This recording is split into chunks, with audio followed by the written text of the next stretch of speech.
Dear Professor Martin, welcome on NaspRead. Your research focuses on coalition theory and it introduces some new aspects. What are we talking about?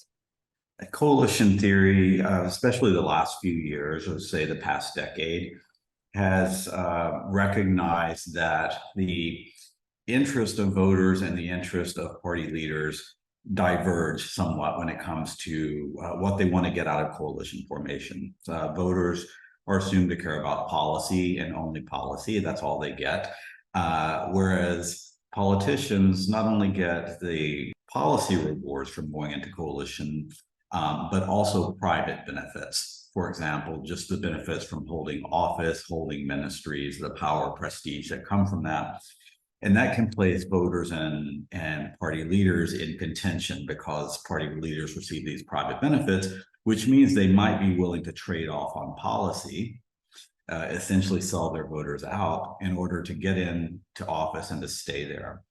And most coalition theory that takes that seriously nonetheless assumes that all parties are equal in that respect. All parties have voters who might care that the party may be selling them out, and all parties care equally about those voters because all those voters are equally aware of what parties are doing. And that's where we come in. We have found evidence, first of all, that not all parties are equal in terms of how aware or politically sophisticated their voters are. In particular, how well their voters are able to differentiate parties in terms of their ideological differences.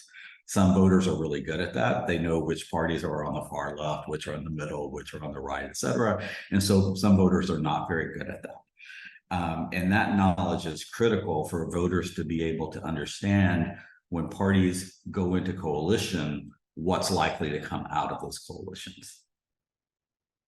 And so which European voters are less aware and thus leaving more leeway for the parties they vote for? And is greater awareness peculiar to a specific political area?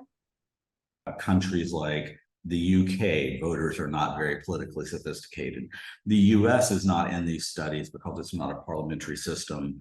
However, the US is the voters, in those studies that do look at the US is very low. But also countries like Belgium, knowledge is low, Ireland. And in some countries, particularly the Scandinavian countries, so Norway, Denmark, Sweden, also Germany, and Austria, the voters are pretty aware. They're very able to place parties correctly on, say, a left-right scale.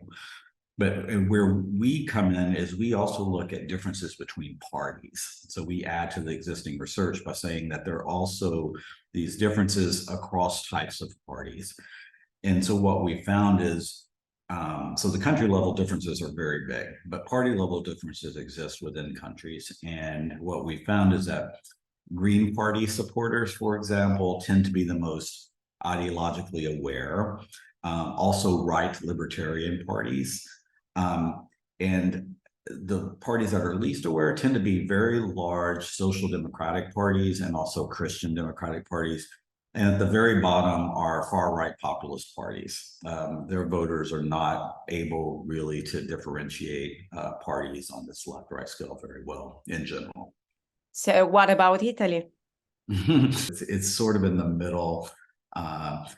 On average, voters in Italy, when they're asked to place pairs of parties correctly on a left-right scale, they get it right about 40% of the time. So that's about, a little less than a coin flip.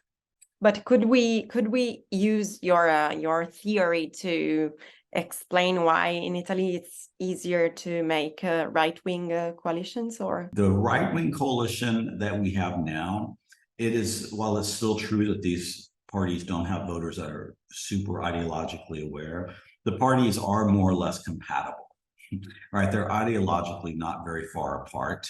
on most issues.